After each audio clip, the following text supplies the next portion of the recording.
หนทางพี่น้องเข้าไปนาหาอีพ่อจะออกหนทางให้เบิ่งพี่น้องฝนตกอีก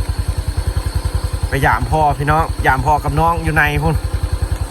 ยังอยู่ในป่าพุ่นไปไถนาซอยเพิ่นพี่น้องเลยเอาเบิ่งเรื่องเขาสิท้ายหนทางเข้าไปนาหนทางโหดร้ายขนาดพี่น้องเลยสิไปได้วะนี่นะ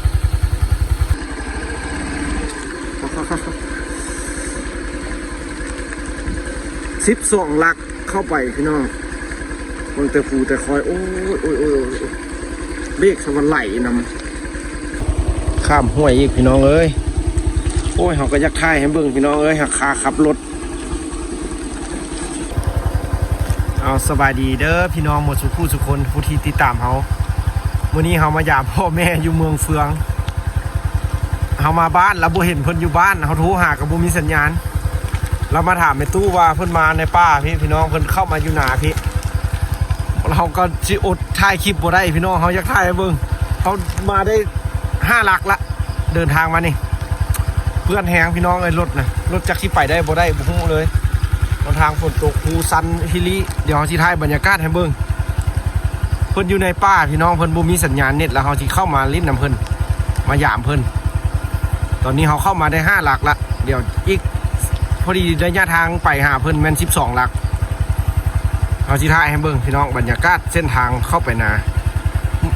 หนทางนี่ยากแต่หากเข้าไปในแล้วเป็นบรรยากาศคักขนาดเอานี่ก็แม่นเดินทางมาได้5 กิโลอันนี้ก็คือว่าเป็นเส้นทางที่ดีเมื่อกี้ขึ้นคอยมาถ่ายบ่ได้พี่น้องตอนอยู่คอยนะ เอาคาขับรถอุปกรณ์เขาบ่เพียงพอพี่น้องถ้ามันอุปกรณ์เพียงพอเอาไปสิเอาแนบใส่ตู้แล้วก็ถ่ายเป็นลำพางเลยอันนี้อุปกรณ์บ่เพียงพอเราจึงได้เอาใส่มือจับแล้วมันจึงไปบ่ได้พี่น้องเส้นทางไปนาพี่น้องเอ้ยเพิ่นเรามาอยู่ให้อยู่นาพี่น้องเอ้ยที่ต้นซาดเพิ่นเด้มันสิไปหาเพิ่นพี่น้องมื้อนี้นะเอาผ่านตุกรผ่านอย่างหัวของประชาชนพี่น้อง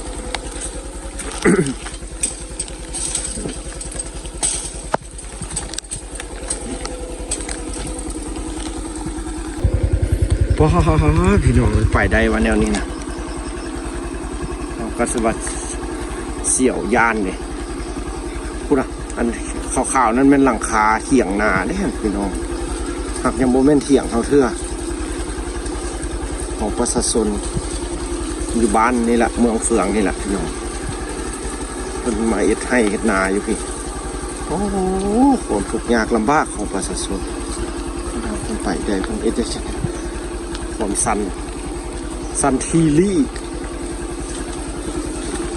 โย่ไปน้ำห้องฝนนี่ละเฮา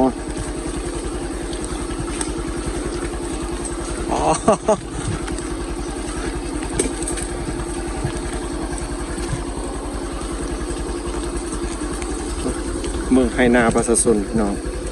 แนวนี้แหละของพ่อกันแนวนี้แหละอยู่ห้อมภูห้อมผาสิแหละพี่น้องของพ่อพอดีสุดเลยสุดทางทางเลี้ยงวัวเลี้ยงควายอยู่สักผูพากันมาเอ้ย2 เท่าพากันมาอยู่จังใดพี่บ่อยู่บ้านอยู่2เนาะยัง6 ลักวิทย์ภูนี้ข้ามไปหันกับแม่แล้วพี่น้องเนินกวงๆฮะเอาขับรถกันพี่น้องเอ้ยถ่ายบ่ได้เพราะว่ามันต้องได้ใช้2 มือจับเข่ารถข้ามขวอีกแล้วพี่น้องขวที่2น้ำใสขนาดพี่น้องเอ้ยภูป่าอุดมสมบูรณ์แท้ๆอะไรแนวนี้พูดอะคอยสันบ่สันนะไปได้ว่ารถมุ่นบนละรถนะพี่น้องเอ้ยเอาลุยเนินภูนี้แล้วข้ามอีกบ้านหนึ่งแล้วก็แม่นละเอาที่ตามไปเขาที่ไทยเส้นทางไปนายอีพ่อเพิ่นมาได้จากไหนเพิ่นผู้เฒ่าปะเนี่ยนะพี่น้องเอ้ยไกลสิฮอดแล้วพี่น้อง4-5 ลักชัวสิขึ้นคอยเมื่อกี้นี้ได้ทางยูทางปดเกือบ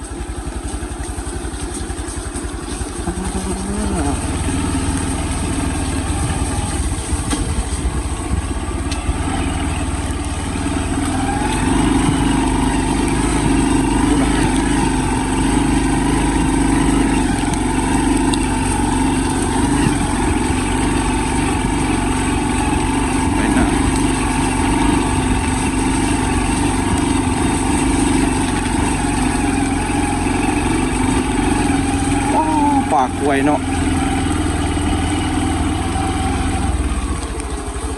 นี่แม่นธรรมชาติแท้ๆอันนี้นะ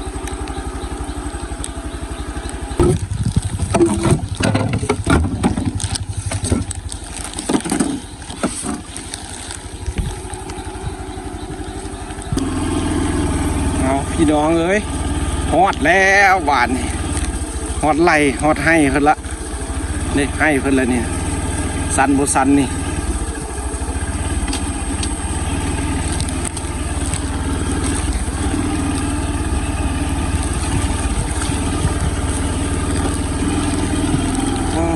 โอ้หนก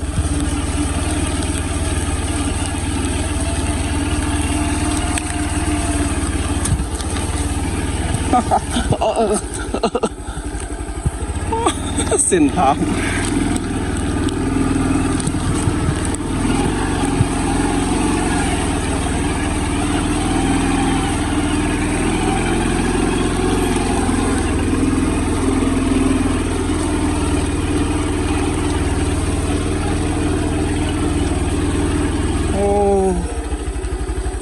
ขาเลย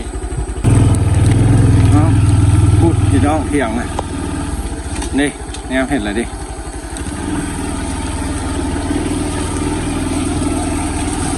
โอ้จะพากันมาอยู่จะได้จังไงวะตุ่มคนดีพี่น้องเอ้ยพ่อแม่นะเลี้ยงเขามาจังไหนนี่นะตัวเขาสิใหญ่พี่น้องเอ้ยพ่อแม่เอาความขุดยากของเพิ่นยังเลี้ยงลูก6-7 คนเลยใหญ่ไปบ่ได้ครับพาครับโอ้ดินเจือนนะแต่เพิ่นเลี้ยงลูกมานะยากลำบากคนบ่จมบ่หวั่นได้ลูก6-7 คนสิเลี้ยงพ่อแม่ได้บ่นี่นะน้องเอ้ยมาหยาบเพิ่นอยู่จังไหนอยู่เถียงบ่สิไปเสียเนาะเวียกซอยเพิ่นเนาะยามเขาพักผ่อนพักเวียกไปบ่ได้อีกแล้ว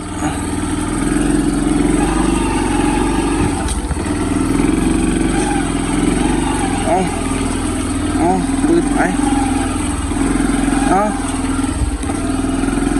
โอ้ขักเนาะนั่งอมป้อมอยู่เลยพอดีกินข้าวฮอดแล้วไอ้น้องอยู่มาแต่เช้าคุณสมงปลายนี่นะแลนโอ้บุกินที่แลน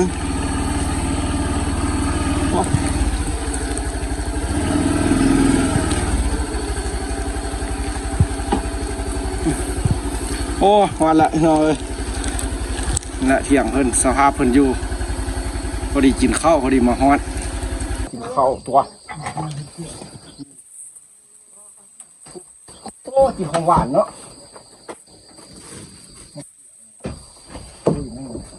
มีทำไมจิกมือกันอ้อหรือเสียบโยเขามิ่งไปน้ำเชื่อน้ำก้อนมา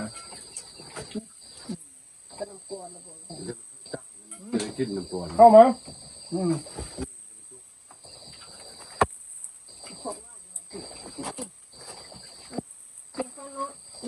เสียง